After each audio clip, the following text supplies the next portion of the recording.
Alors, attaquons. Aujourd'hui, on démarre notre quatrième café live. Ça commence à devenir une habitude, du coup, sur un petit rendez-vous qu'on veut informel, qu'on veut authentique, où on papote comme si on était tous dans un café à discuter en fin de semaine autour du comptoir. Aujourd'hui, on veut parler avec vous d'un thème qui s'appelle le manager facilitateur. Donc déjà, savoir peut-être un petit peu ce qu'on nous on entend, quelle est notre vision de la facilitation, quelle est aussi notre vision du manager facilitateur. Donc on va commencer à discuter sur ces sujets-là. Et l'idée surtout, c'est que vous n'hésitez pas à partager avec nous vos retours par rapport à ce qu'on dit ou votre vision des choses pour voilà pour que ça crée le débat et que ça crée l'échange. Et pour ça, on vous invite également à discuter à travers le chat. OK? Alors, si on attaque par la définition de la facilitation. Alors, non, je m'emballe un peu trop. L'idée, c'était de vous représenter aussi un petit peu. Je ne suis pas habituée, là, j'ai 3 écrans, le PowerPoint, le machin, le truc. Pour un vendredi, c'est trop pour moi. Pour vous remettre un peu dans le contexte, on est 3. Alors, vous nous voyez un peu partout, là, du coup, on dirait qu'on se voit à double. On a créé la facilitation il y a un petit peu plus d'un an, à peu près. On ne doit pas être loin, là même, je crois. Je ne sais plus le jour exact, mais il va falloir qu'on fasse un anniversaire, quelque chose. Marquer le coup. Donc, on est 3 facilitatrices. On a créé la facilitation parce qu'on avait déjà l'habitude de travailler ensemble depuis plusieurs années. Et puis là, on a lancé ce projet collaboratif version numérique. Et on a aussi chacune nos spécificités. Donc, Karine sur la gestion de projet agile, Tiana sur le management visuel et moi sur la RSE, la responsabilité sociétale des entreprises. Voilà. Je vais laisser la parole à Karine parce que je pense que j'ai fait l'introduction, je pense que je n'ai rien oublié. Et du coup, pour la suite, Karine vous a préparé un petit jeu, alors je lui laisse la parole. Alors, on va attendre un petit peu pour le jeu parce que je pense qu'on n'est pas encore assez chaud sur la question de la facilitation pour y aller. Non, moi en fait, avant le jeu, je voulais juste qu'on essaie de voir ce que ça voulait dire pour tout le monde la facilitation. Se demander ensemble, essayer d'avoir pas une définition commune parce que c'est pas le but, hein, on n'est pas ici en conférence, mais essayer de se mettre d'accord. Je vois qu'il y a des gens qui disent dans le chat qu'ils sont pas connectés en live. J'espère que ça réussit, que vous avez réussi à y aller. Ça fonctionne sur YouTube. Ok, super. Donc, ce que j'aimerais, en fait, c'est déjà que chacun puisse dire facilitation pour lui, c'est quoi? À quoi ça fait à quoi ça fait référence? En un mot. Par exemple, moi, je dirais, en un mot, pour moi, la facilitation, c'est poser un cadre. Après, je vous expliquerai un petit peu plus ce que j'entends par là, mais c'est poser un cadre sécurisé. Et pour vous, c'est quoi? Voilà. Est-ce que vous pouvez nous écrire dans le chat en un mot la facilitation pour vous? Qu'est-ce que c'est? Tiana, si tu vois des réponses, tu nous dis? Alors, pas encore. Nous, on était vraiment en train de regarder. Je conseille à tout le monde de rafraîchir la page. C'est ce qui va vous permettre de lancer le live. Alors, il y a des gens qui sont un peu sur YouTube. Il y a des...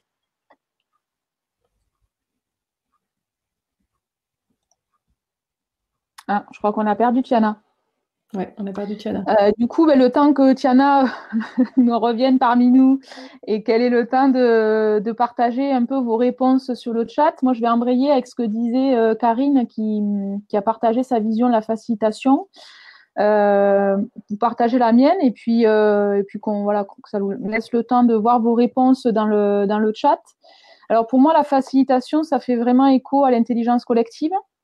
Et comment on arrive à activer l'intelligence collective d'un groupe pour trouver ensemble des solutions, pour partager une vision, pour surtout donner du sens à nos actions individuelles et collectives, et comment du coup on peut s'en servir pour moi c'est vraiment un levier pour fédérer et pour engager ses collaborateurs.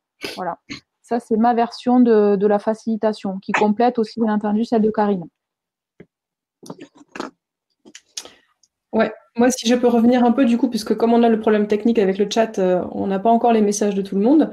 Du coup, je disais le cadre. Moi, mon cadre, il faisait vraiment écho à la question de l'intelligence collective. Effectivement, on est vraiment en raccord là-dessus. Pour moi, le travail de faire de la facilitation, c'est arriver à poser un cadre en en fixant les objectifs très clairs pour une équipe qui travaille, en fixant un cadre temporel, c'est-à-dire les temps d'atelier, les temps de projet, et en fixant un cadre sur les outils, les techniques qu'on va utiliser, et un cadre aussi sur l'équipe qu'on va mettre en place. Et c'est ce travail de réunir tout le monde dans ce cadre très clair, très protecteur et très défini, pour que tous les gens se sentent parfaitement à l'aise pour pouvoir travailler ensemble et puis développer de l'intelligence collective. Voilà, pour moi, c'était ça le cadre. Je ne sais pas si Tiana a réussi à revenir ou pas. Voilà. Ah là là, c'est la bonne ton café, tu t'es échappé, la discrétion, on t'a vu. Exactement. Allez, Tiana, on commençait à définir la facilitation, du coup. Alors, Solène a parlé d'intelligence collective. Moi, j'ai parlé du cadre protecteur, du cadre sécurisant que peut mettre un facilitateur pour faciliter justement le travail d'une équipe. Et je crois que toi, tu avais quelque chose à rajouter là-dessus. Oui, alors évidemment, je suis d'accord avec ce que vous venez de dire. Et puis, moi en particulier, j'aime beaucoup la créativité que dégage l'intelligence collective de tout un groupe qui travaille. Et c'est vrai que par rapport à ça, je trouve ça très très intéressant. La créativité, c'est vraiment comment on va s'entraîner à avoir différents points de vue et comment on va mettre toutes ces nouvelles idées en route pour arriver à des solutions qui sont adaptées. Et moi, à chaque fois, on ne sait jamais ce qu'on va avoir, mais le résultat est toujours bluffant, je trouve. Et c'est pour ça que du coup, évidemment, j'ai un prisme vraiment rattaché à la créativité, mais à chaque fois, ça marche et je trouve ça fou, en fait. Voilà. Alors, on a... Okay. On a Philippe, vu que Tiana parlait, je ne suis pas sûre qu'elle ait vu, mais on a Philippe qui nous dit que pour lui, la facilitation, c'est les interactions en réunion, comme par exemple la facilitation graphique. Donc là, c'est sûr que Tiana ne va pas dire le contraire. Alors là, Philippe, je suis d'accord. C'est un ami dans le public. J'ai un ami dans le public. Non, vraiment, c'est vrai que le visuel vient impacter tellement fort les interactions, ça crée vraiment un ancrage mémoriel. On est sûr d'être dans la même direction sur nos visions, etc.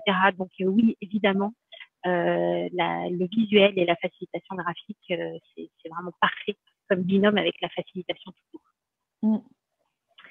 Ce qui pourrait peut-être être intéressant, je sais que je vais te couper dans ta lecture, mais c'était parce qu'on en a parlé un peu la semaine dernière sur notre premier Café Live sur la facilitation graphique.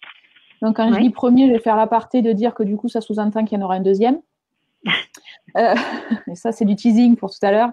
Mais profitez également d'Eric qui est là, donc qui est dessinateur humoristique. On ne l'a pas dit, autant pour moi, Eric, j'espère que tu ne m'en tiendras pas rigueur. Et peut-être que Tiana, tu peux nous repréciser la différence entre justement, en 2-3 mots, la facilitation graphique et le travail que peut réaliser Eric. Parce que je sais qu'on en a parlé la semaine dernière, mais pour ceux qui n'étaient pas là, juste le repréciser en quelques mots. Oui, en 2 mots, il y a vraiment pour moi la posture d'Eric qui est plutôt artistique. C'est-à-dire qu'on va vraiment demander à Eric ce qu'il pense de la situation, de ce qu'on dit, de ce qu'on fait. Et du coup, il va nous faire un petit dessin en direct immédiat pour faire ressortir d'un coup, voilà, ce qui s'est passé là à l'instant T. Et ce qui nous intéresse, c'est vraiment lui, du coup. Alors que la posture du facilitateur graphique, elle doit vraiment être neutre. Et par rapport à ça, on ne doit pas savoir ce que je pense. Par exemple, quand je fais un dessin, je suis là pour retranscrire ce que le groupe pense. Et ce que moi je pense, non, ça on ne le sait pas.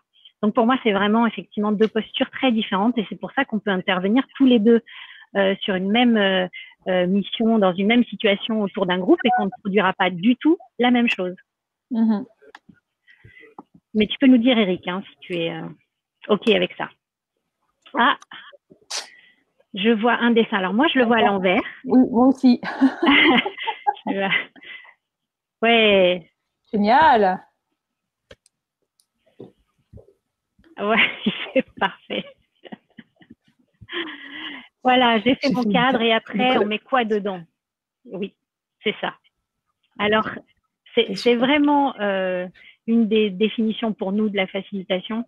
C'est vraiment cette histoire de poser un cadre sécurisant à tout ce qui va se passer à l'intérieur de ce groupe.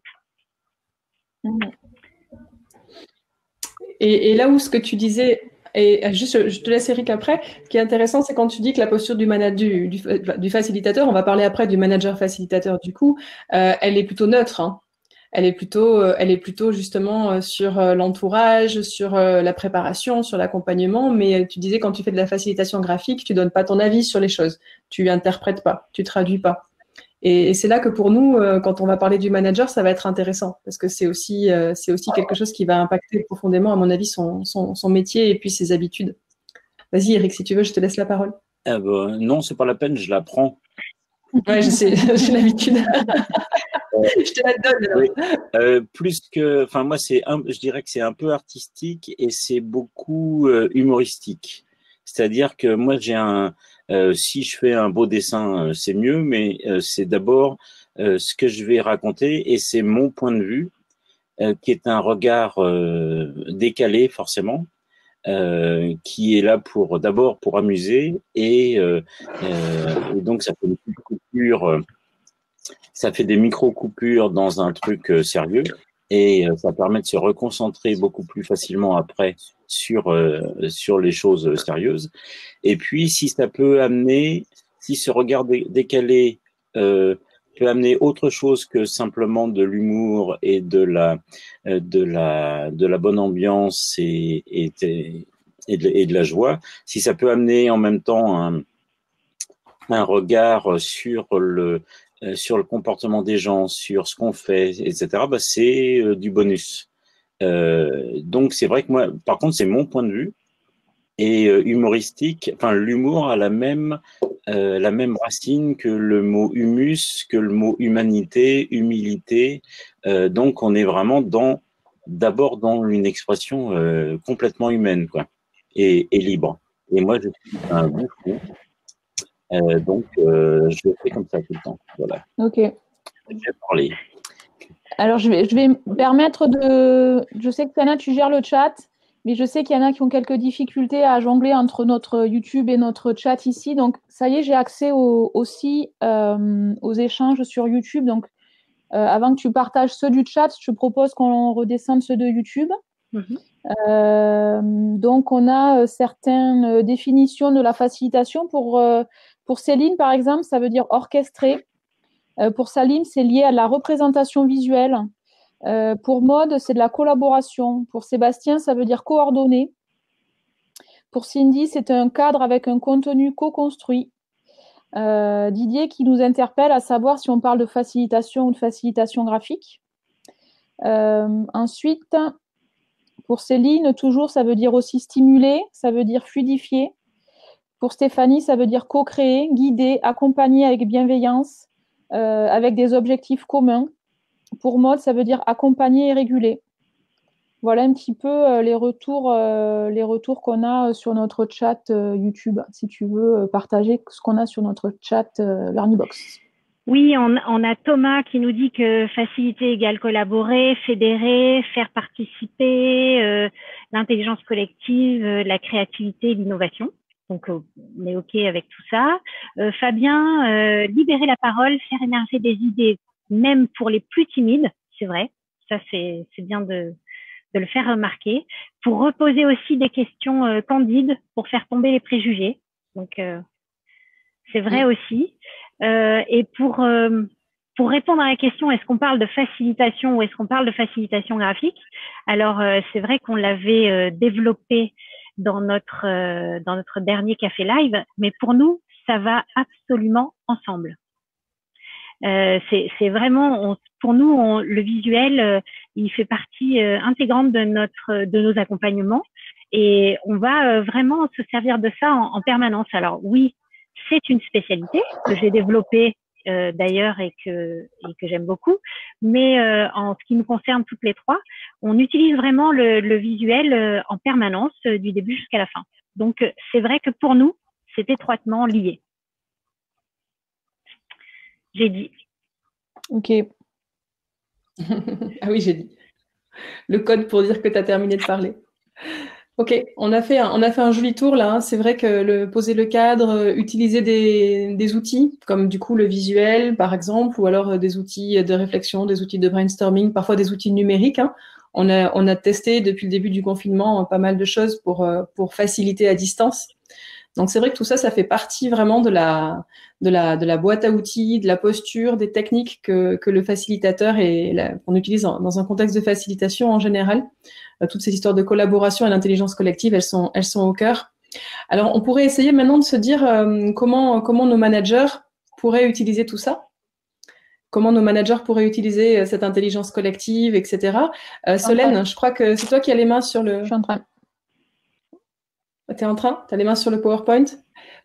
Allez, moi, je voudrais du coup vous faire un petit jeu là pour essayer de réfléchir ensemble. Alors, vous avez compris que techniquement, pour nous, aujourd'hui, c'est aussi un peu une gageure parce qu'on essaie des choses avec notre outil, donc qui s'appelle LearnyBox, et qu'on découvre avec vous. Donc là, c'est le partage d'écran avec le son.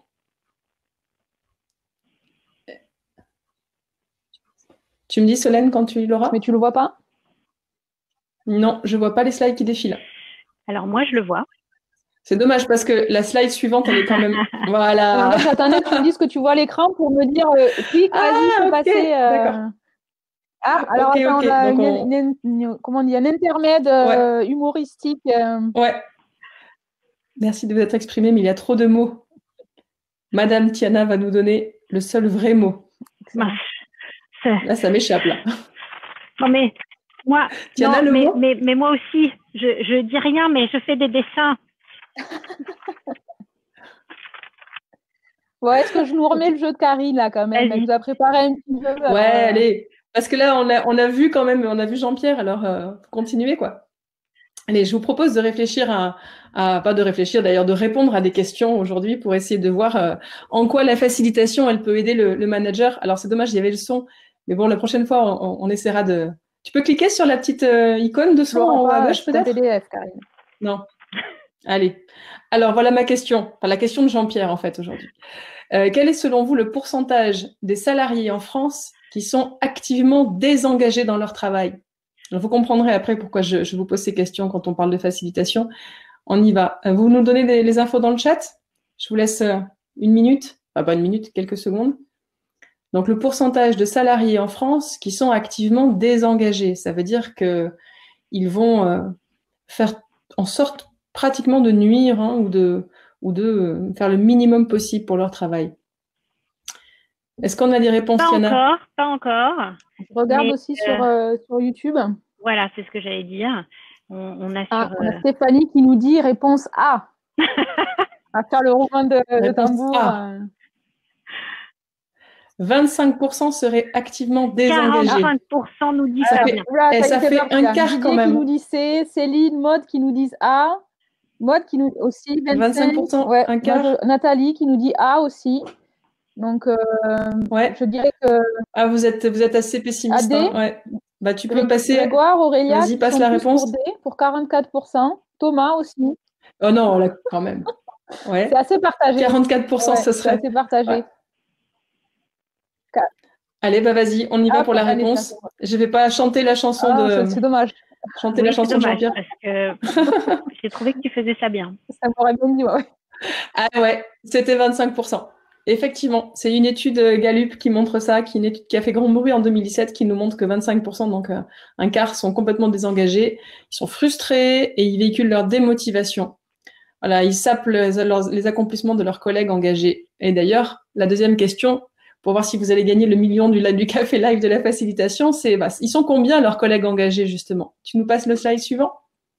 Combien de salariés en France sont activement engagés dans leur travail? Donc, le contraire de tout à l'heure. Tout à l'heure, on en avait 25% activement désengagés. À votre avis, le pourcentage en France activement engagé, donc ils viennent au boulot avec la patate, avec l'énergie, avec l'envie de bien faire, avec l'envie de collaborer, l'envie de participer à tout ce qu'on va proposer, etc. Ah, Karen dans le chat nous dit que c'est faux.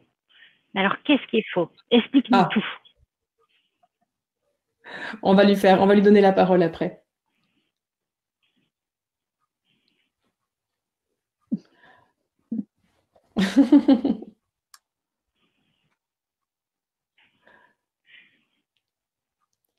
Allez, Tiana, tu as des résultats? On peut Oui, continuer? alors moi j'ai du C par exemple, et puis j'ai Karen qui nous explique que c'est une étude qui ne prend pas en compte le vrai sujet, donc on lui demandera exactement, voilà, Ouais, carrément. de quoi il s'agit. Ça marche? Ouais, ouais, bien sûr. Ouais, tout à fait. Alors j'ai beaucoup de Évidemment. réponses C, moi. Philippe, oui, C'est 24% activement Véronique. engagés? Quel est le pourcentage des activement engagés? Dans le chat, on est autour du 25%. Allez, donc ce sera un quart aussi. Tu passes, Solène, la réponse? Alors, la réponse de l'étude, elle était bien plus pessimiste, elle était à 6%. 6% hautement engagés.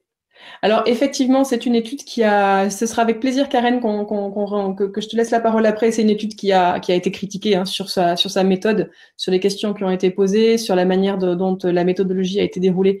Effectivement, c'est une méthode qui peut être portée à discussion.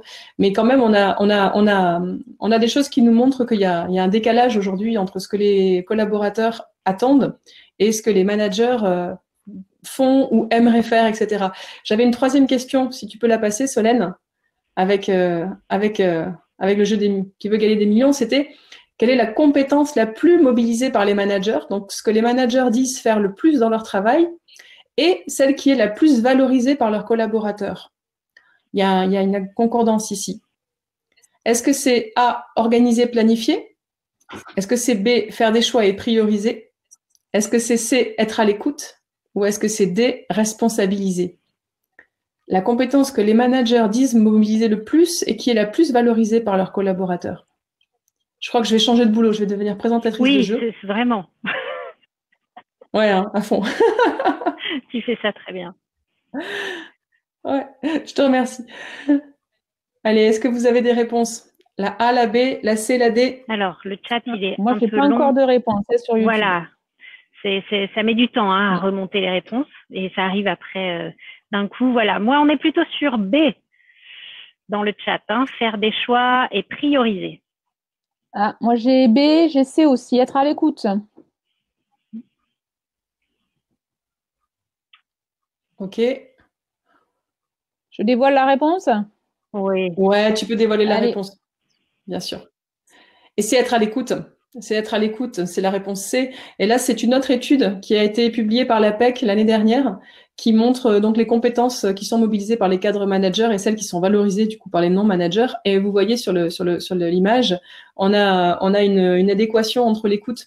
Et moi, ça m'intéressait ça parce que l'écoute, c'est vraiment quelque chose qui est fondamental en facilitation. Quand on anime des ateliers, quand on design des ateliers, on va être à l'écoute aussi bien du commanditaire, du sponsor, de celui qui en a besoin, pour bien comprendre les objectifs, pour bien comprendre le contexte.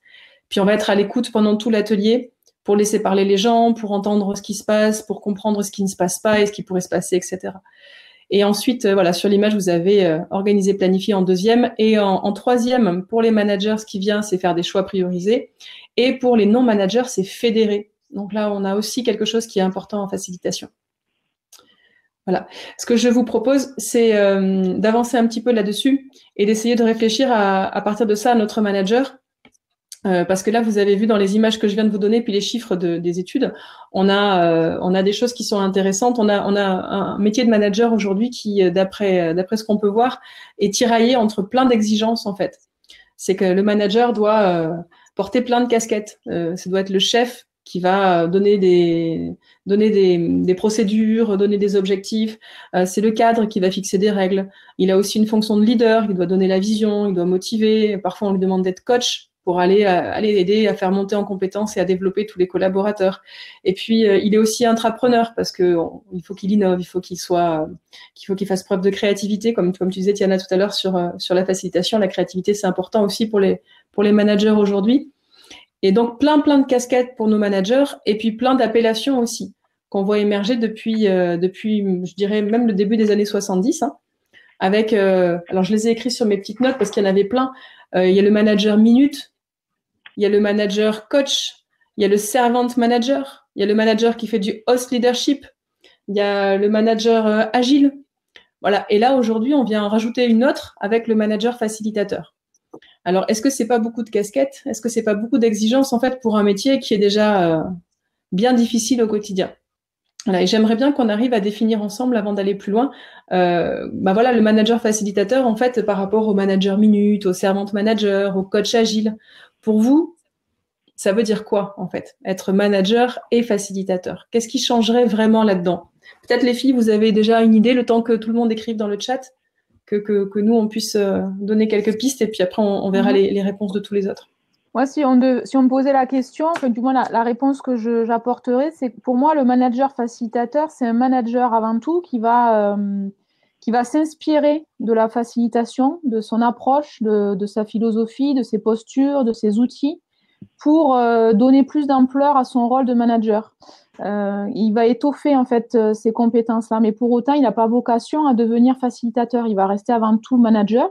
C'est juste qu'il va donner un peu plus d'envergure, il va enrichir ses pratiques, mais voilà. Pour moi, c'est ça. Il va s'inspirer, il va aller piocher ce qui lui plaît, ce qui lui correspond, pour faire évoluer son management. Mais avant tout, il va quand même rester un manager en premier lieu par rapport à son équipe, par rapport à sa place dans l'organisation. Voilà, en quelques mots. D'accord, tu veux dire utiliser des outils de la facilitation, des postures, afin de mieux réaliser les tâches qu'il a. Exactement. Comme tu disais bien, il y a plusieurs, voilà, le manager coach, le manager facilitateur, le manager agile, il y a plein de variantes. L'idée, c'est pas d'avoir un manager qui a la tête qui explose parce qu'il essaye d'être tout ça en même temps. C'est de se dire par rapport à lui, par rapport à son individualité, comment il peut aller s'inspirer et aller piocher ce qui lui correspond au mieux pour être plus performant pour lui et plus performant pour les autres, mais dans le sens de performance, pas forcément productivité, d'être bien, quoi, de s'épanouir dans ce rôle de manager. Voilà, pour lui et pour les autres. Je crois que nous avons Jean-Pierre avec nous qui a une dernière question à vous poser. Pendant le confinement, avez-vous le sentiment que votre manager dort sur votre canapé? Oui, c'est sûr, m'en parle pas, ne se prononce pas. Elle dort sur votre canapé? Quand même. Manager dans mon salon. Il respecte pas le confinement, là. Où ça dépasse la relation de manager-manager. Il y a des trucs là, on ne va pas savoir. Ouais. Ah, c'est encore une question de limite, ça. C'est encore une question d'équilibre. Alors, on a des retours dans le chat. Okay. Tiana, peut-être oui, ton avis? alors, je vais vous donner mon avis. Et effectivement, dans le chat aussi, on a Karen qui nous dit l'équivalence entre les membres de l'équipe pour prendre des décisions ensemble. Philippe, un servant manager, nouvelle posture au service de son équipe. Alors, c'est vrai que nous avons des managers lasagne qui sont obligés, vraiment, des managers lasagne, c'est bon ça. D'avoir toutes ces casquettes-là, c'est vrai. Et pour moi, j'ai découvert ça quand j'étais manager, et j'avoue que ça m'a plu. Et en fait, ça m'a donné le recul que je n'avais pas à ce moment-là. Ça m'a permis vraiment de me mettre en retrait, ce que je n'avais jamais encore ni conscientisé, ni on me l'avait appris, pour vraiment être au service de l'équipe. Et effectivement, ça n'enlève rien à tout ce qu'il faut faire et dont il faut s'occuper quand on est à son poste, évidemment, des choses très sympas, et puis d'autres choses, je sais pas, gérer les emplois du temps, des choses, plein de choses comme ça qui sont un peu moins, qui sont opérationnelles, indispensables, mais pas toujours super créatives. Et quand j'ai découvert la facilitation, j'ai vraiment découvert cette posture qui vient en fait nous donner cette bouffée d'air, qui vient en fait nous donner un espace où on peut voir les choses autrement et à ce moment-là les réorganiser pour que tout le monde soit un peu plus, je trouve, coordonné. Donc ça a commencé en tout cas pour moi à minima comme ça, et je dirais que 10 ans plus tard, ce que je trouve génial, c'est qu'aujourd'hui je suis plus en poste puisque je suis indépendante, mais j'ai continué à me former sur bien d'autres techniques dans le management, etc. Et ça ne remet jamais en cause les postures de la facilitation. C'est pour ça que je dis souvent que pour moi c'est une philosophie de base sur laquelle je viens mettre du coup moi aussi mes petites couches de lasagne en nous formant, et on l'a fait toutes les trois sur le management 3.0, des service games, plein d'autres choses qu'on a pu faire ensemble. Et pour moi c'est vraiment un plus que l'on a, et je trouve que la facilitation a tout autant de place par rapport à la posture qu'elle impose. quand on est vis-à-vis d'une équipe ou des collègues, etc. Ok. C'était vraiment ça que je voulais partager avec vous. Ouais, moi j'ai une question. J'ai une question qui m'interpelle, que j'ai envie de poser, mais à tout le monde, hein, tous ceux qui ont de l'expérience ici dans le management, c'est quand on parle de neutralité justement. Tu vois, quand on est, est-ce qu'un manager, par exemple, alors c'est une question à laquelle j'ai aussi une petite réponse, mais j'aimerais bien qu'on réponde ensemble. C'est à quel point je dois être neutre, par exemple, quand j'anime de l'intelligence collective avec mon équipe. Et est-ce qu'un manager peut être le facilitateur de sa propre équipe, par exemple, avec cette position extérieure de les laisser faire. Vous voyez ce que je veux dire? Oui, je vois très bien. C'est pas une question piège du tout. Non, mais moi, par exemple, est-ce qu'il peut le faire? Oui, bien sûr, évidemment qu'il peut s'en inspirer et qu'il peut faire au mieux. Mais ça va être certainement difficile. Et ça, mais même en étant extérieur, j'ai envie de dire, même aujourd'hui, c'est quelque chose qui nous demande en permanence de faire attention. C'est pour ça que souvent on y va à plusieurs, parce que ça nous permet, nous aussi, entre nous, de se challenger et de se dire, ah, attention, là j'ai l'impression que avec les questions que tu poses, elles sont peut-être pas suffisamment neutres, etc., etc. Donc, moi, je trouve personnellement que la neutralité, elle est très difficile. On le sait et il faut en avoir, et c'est pour ça que, d'ailleurs, souvent, on fait très attention toutes les trois quand on travaille ensemble à ça, et on peut voir que c'est un travail de tous les jours. Ouais, carrément. Pardon, parce que je vois que dans le chat, Philippe dit c'est très difficile. Oui, effectivement. On a des retours aussi par rapport à ce qu'on questionnait tout à l'heure sur la définition du manager facilitateur. J'ai des retours sur le chat YouTube. Alors, je pense que ceux qui sont sur leur Nibox ne les voient pas, donc je voudrais les partager avec vous. On a Maud qui nous dit que on a beaucoup de modes aujourd'hui. Une Maud qui nous dit la facilitation est une posture. Et une autre personne qui s'appelle Maud aussi qui nous dit que le manager facilitateur, c'est repositionner son rôle de manager par rapport à l'équipe et sa façon de fédérer avec les outils de la facilitation. On a Stéphanie qui nous dit qu'un manager qui se met au niveau de son équipe dans ses séances de réflexion collective et c'est un collaboratif. Donc, je pense qu'on partage assez bien nos points de vue par rapport à ça. Céline qui nous dit que c'est un manager qui a la capacité à faciliter le décloisonnement pour renforcer la pertinence et la performance. C'est vrai que le silo, le cloisonnement, c'est des mots qu'on entend souvent quand on est en intervention sur le terrain. Voilà, Muriel, non. Oula, il y a trop de trucs. Marie-Laure, pardon, qui nous dit que c'est un manager facilitateur de terrain qui s'adapte et améliore avec une notion d'amélioration continue. Bon, ça, c'est pas moi qui vais contredire la notion d'amélioration continue, ça c'est sûr. Grégoire qui nous dit que la facilitation est une enveloppe identitaire complémentaire du manager qui vise à mobiliser la motivation intrinsèque de l'équipe. Alors Grégoire, je ne sais pas si vous étiez là lors de notre café live motivation, mais on en a énormément parlé des motivations intrinsèques. Et pour répondre à la question sur la neutralité, on a Maud qui nous dit que la neutralité n'est pas possible pour un manager car il fait partie du système qu'il pilote. Principe systémique, effectivement. On est d'accord. Ça veut dire que nous avons Enzo avec nous, qui est un manager, un top manager qui voulait participer et qui nous dit que manager, c'est très mode. Voilà. Buongiorno, bella ragazza. Io Enzo, lasagne manager chez Pizza Pino. Comment est-ce que Merci, merci Enzo. Oui, merci Ali. Ah, super. Oui, ça me fait revenir sur cette idée de neutralité, que en fait, ce que tu disais, Solène, tout à l'heure, c'est pertinent. C'est que, je commence déjà par dire que c'est pertinent. T'as vu, hein, c'est pas mal. Hein. Non, mais cette question qu'un manager facilitateur, c'est pas un facilitateur comme nous, on peut faire de la facilitation.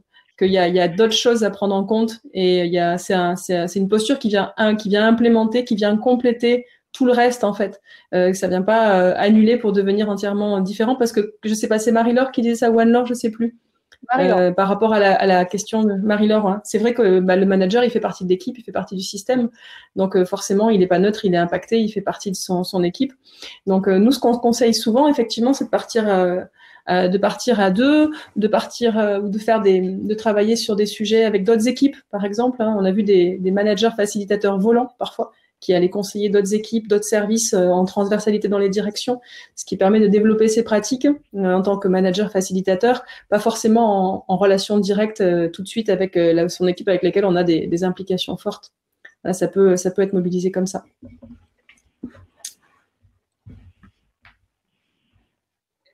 Est-ce qu'on a d'autres questions qui arrivent dans le chat ou d'autres Elles viennent vraiment en appui de tout ce qu'on est en train de se dire, parce que Thomas nous dit que la neutralité absolue n'existe pas. Par contre, rien n'empêche un effort du manager pour prendre en compte les remarques et les idées sans être biaisé par son opinion personnelle. Clairement, on est vraiment là dans le manager facilitateur. C'est que vraiment, c'est à lui de valoriser les idées des gens de son équipe et de les encourager à donner leurs opinions, même si elles ne sont pas complètement raccord avec celles qui sont échangées par le manager. Donc, oui, bien sûr.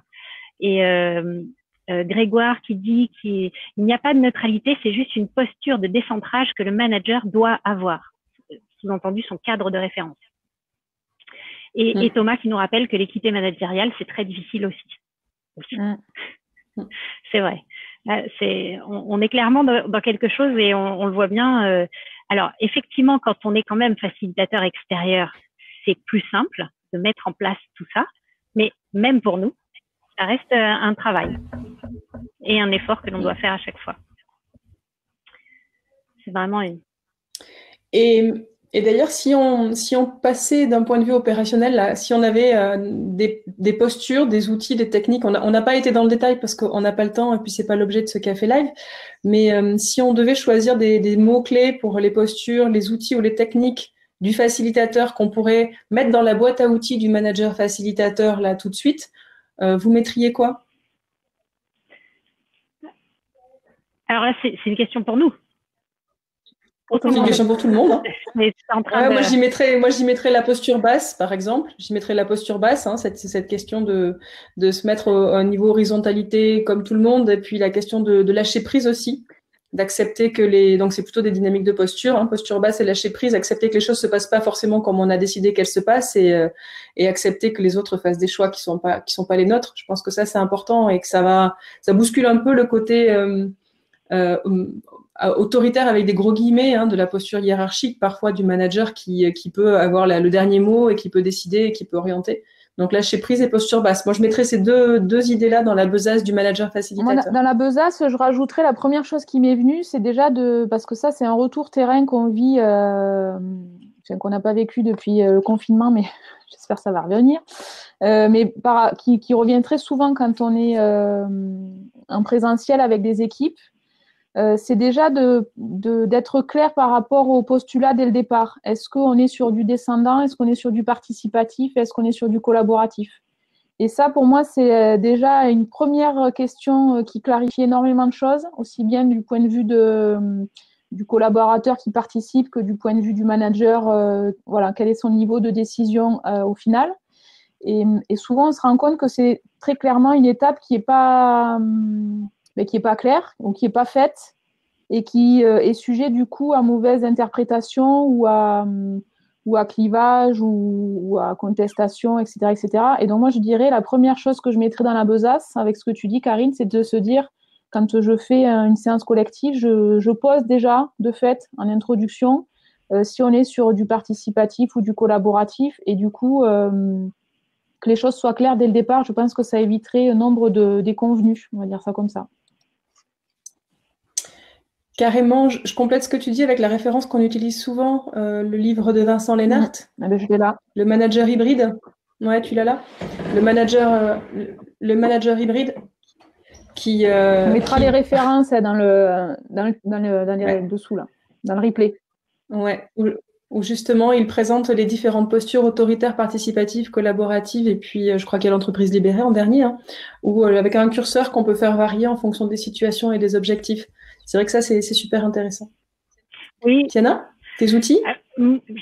dans tout ce que vous dites, oui, je suis OK parce que là, tout de suite, je m'imagine attraper mes feutres et tout de suite et donner les règles, expliquer. Je pense que annoncer les postures de chacun, c'est permettre tout de suite aux autres de mieux accueillir tout ce qui va s'échanger. Et la première chose qui m'est venue à l'idée quand tu as parlé de ça, c'est surtout la confiance. Si on a confiance en l'équipe, en ce que l'on va faire ensemble, c'est quelque chose que l'on perçoit et ça va permettre tout de suite à tout le monde de jouer le jeu et vraiment d'échanger le plus rapidement possible pour arriver à quelque chose de qualité. Donc la confiance, c'est pas mal. Alors, oui, rebonjour. J'ai en ligne Enzo, donc le manager de chez Pizza Pino, qui voulait prendre la parole. Et l'appareil aussi, justement, vous allez voir, parce qu'il a une double casquette. Il est également manager volant chez Alitalia.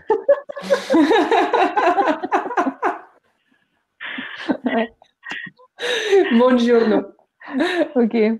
Dans les retours sur le chat, j'ai aussi Céline qui dit que dans la besace, elle mettrait tout ce qui est lié à la pondération, qu'elle est complètement OK avec la notion de clarté dont on a parlé ensemble.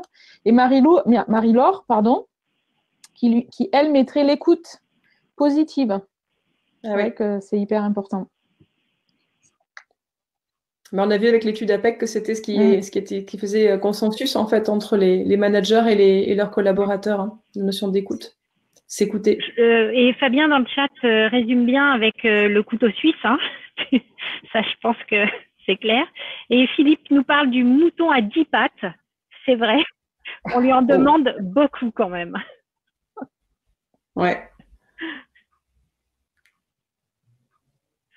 Voilà, ouais, Fabien nous dit que plus sérieusement, l'intention de faire confiance au groupe, oui, clairement, la confiance. Hein.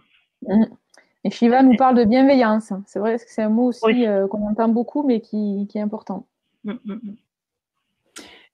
Et d'après ce que j'entends, moi, on est vraiment sur des compétences douces, on n'est pas sur des outils, hein, en fait. Donc, quand on est un manager facilitateur, on parle souvent des outils comme le vision board, le brainstorming, tout ce qui va être visuel, le Kanban, etc. Moi, j'en entends vraiment super souvent parler quand on a des livres sur les outils de facilitation.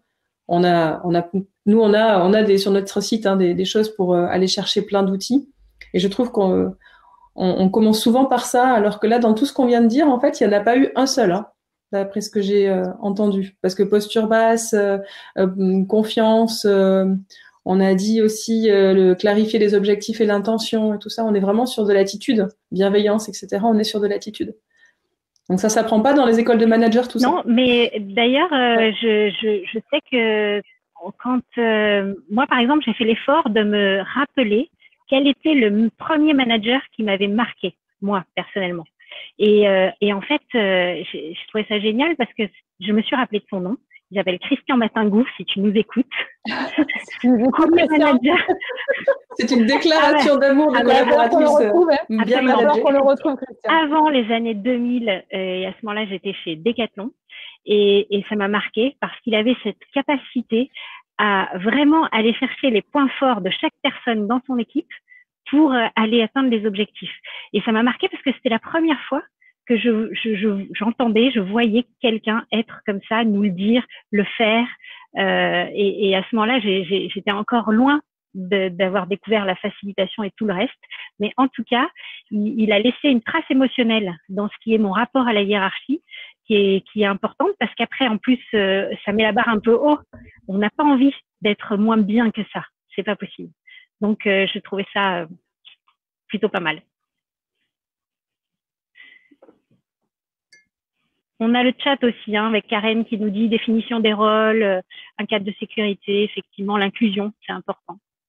Et la prise en compte de la météo de l'équipe avant de travailler sur le fond.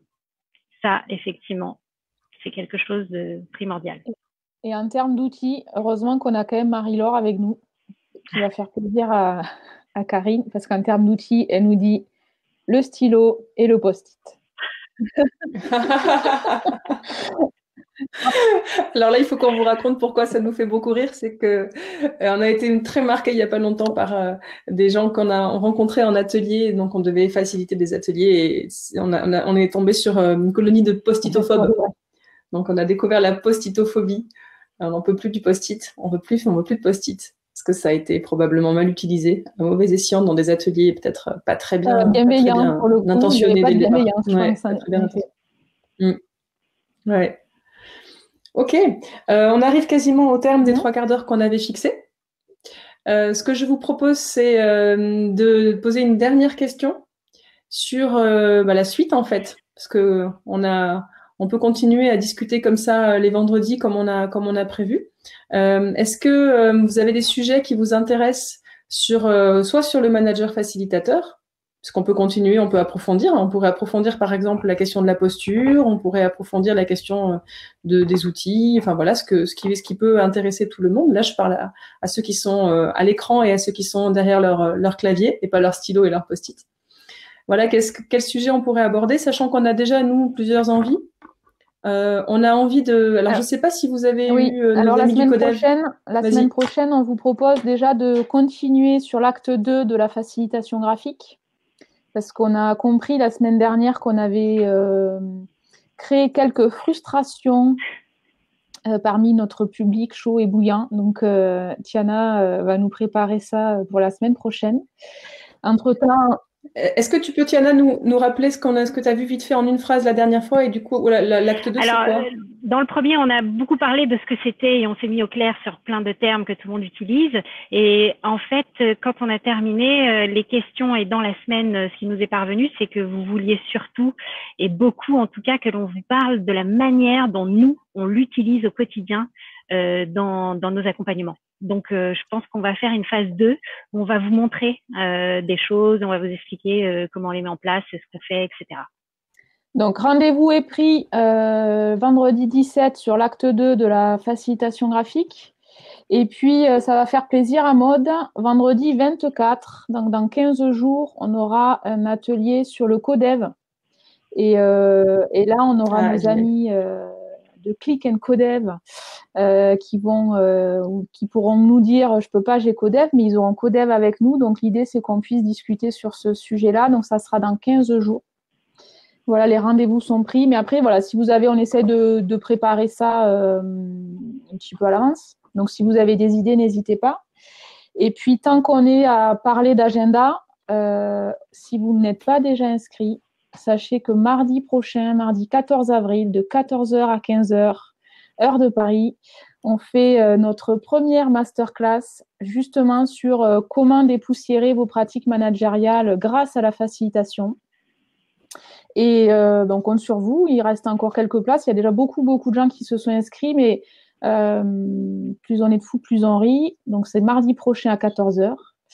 Et cool, Fabien, je peux pas, j'ai Codev, donc c'était bien toi. Je sais pas si c'était toi. Et voilà. Donc nos agendas, 14 avril, masterclass, comment dépoussiérer ses pratiques managériales grâce à la facilitation. Vendredi 17, café live, facilitation acte 2, scène 3. Et vendredi 24 avril sur le Codev. Voilà. Absolument. Super. Le replay, oui. Et Eric, le mot de la fin, c'est un dessin. Alors là, j'ai fait peut-être un peu de facilitation graphique. On va voir. C'est vous qui allez me dire. Puisque j'ai repris l'outil, le couteau suisse, les outils du manager. Alors, je l'ai mis 3.0 celui-là. Donc, il est connecté.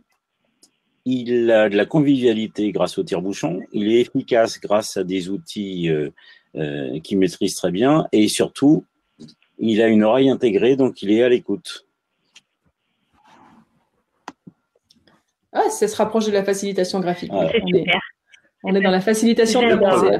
L'utilisation des métaphores quand on travaille, c'est génial. On pourra peut-être un jour faire un petit café live sur les métaphores, c'est génial aussi. Ça manque pas de sujet. Non, je pense qu'on va être obligé de continuer café live après le confinement. Oui. Continue. Je veux juste dire, avant le petit mot pour la fin, de dire à Véronique, à Shiva et à Maud Non, à Céline, pardon, j'ai bien noté vos sujets que vous nous proposez. Comment un collaborateur non manager peut inviter la facilitation dans ses actions et ses relations avec tous les membres de son équipe. Ça, c'est un super sujet.